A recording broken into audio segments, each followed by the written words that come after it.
From Berlin to Brussels, Ursula von der Leyen has risen to the heart of Europe's political stage. The first woman to lead the European Commission, she has faced crises that tested the unity of the European Union, and her leadership has defined a new chapter in the continent's history. In Beijing, she represents Europe in delicate diplomacy with China, a balancing act between partnership and rivalry. Her message is clear: engagement, not isolation. In 2025, her vision for Europe earned her the Charlemagne Prize, awarded for uniting the continent. It was recognition of her efforts to keep Europe strong in the face of war and global upheaval. At a high-profile meeting with US President Donald Trump, she played both diplomat and negotiator. Trump called her tough but fair, a description she wore with pride.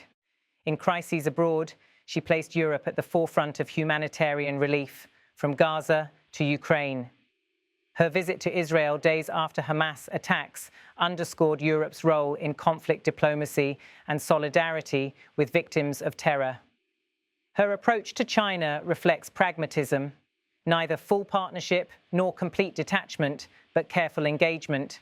In July 2024, she secured a second mandate as Commission President, reaffirming her as the EU's political anchor despite divisions among member states. In Kyiv, standing alongside President Volodymyr Zelensky, she pledged Europe's unwavering support, tying Ukraine's fight for survival to the EU's own security. This controversy in Turkey, when she was denied equal treatment as a leader, turned her into a symbol of gender equality in politics. With her European Green Deal, she launched one of the most ambitious climate plans in history, calling it Europe's Man on the Moon moment. Her election in 2019 made history, the first woman to hold Europe's top executive post. Before Brussels, she served as Germany's defence minister, shaping her reputation as a determined, sometimes controversial, leader. From minister in Berlin to Europe's top leader, Ursula von der Leyen's career tells the story of resilience, diplomacy, and a vision for Europe's future.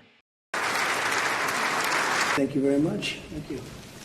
Thank you very much, Mr. President. Thank you very much for inviting me here. Yeah. And you're known as a tough negotiator and deal maker. But fair. And fair. And what is in front of us? That's less important. If we are successful, I think it would be the biggest deal each of us has ever struck. Sure. So I'm very much looking forward. Ever struck by anybody? That's Yeah. true. Yeah, that's true.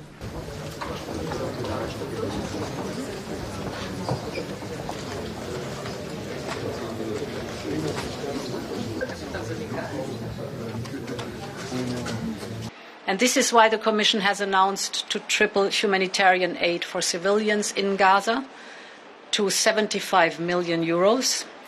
And we are launching an EU humanitarian air bridge to Gaza through Egypt. The first 2 flights will start this week. They will bring humanitarian goods to Gaza, and we will keep working with our partners in the region to assess and address the needs on the ground. This is a burned body. Those are 10 burned bodies. This is why it is vitally important that we ensure diplomatic stability and open communication with China. I believe it is neither viable nor in Europe's interest to decouple from China. Our relations are not black or white, and our response cannot be either. It's a pleasure to see you. The same moment. Yes, How are you? Thank you very much. Thank you so much. Thank you, Lydia. Nice to meet you. How are you? You're very welcome. I'll check up with you. Thank you. You was today. I was in Butcher. Yes.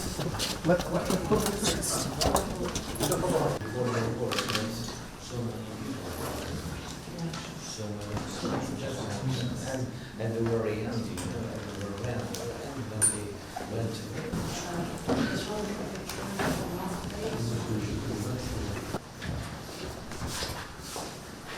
Can we have a... I am the President of the European Commission, and this is how I expected to be treated when visiting Turkey 2 weeks ago, like a Commission President. but I was not. I cannot find any justification for what I was treated in the European treaties. So I have to conclude that it happened because I am a woman. Honourable members, many of you will have made quite similar experiences in the past, especially the female members of this House. I'm sure you know exactly how I felt. I felt hurt and I felt alone as a woman and as a European. Next generation. And for me, the choice is simple. I want us to take a new, bold step together.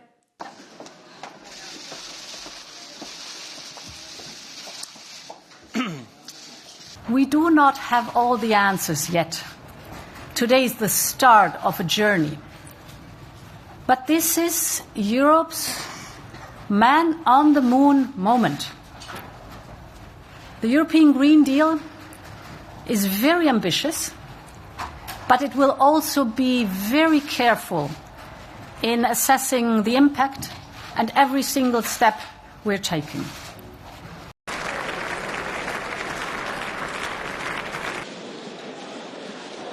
Il Presidente. Cari colleghi, la seduta è ripresa.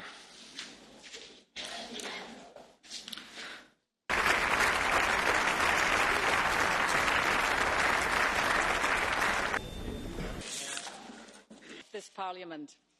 I feel so honoured and I'm overwhelmed, and I thank you for the trust you placed in me. The trust to all of you is let us work together constructively. Ja, stimmt, da haben Sie recht.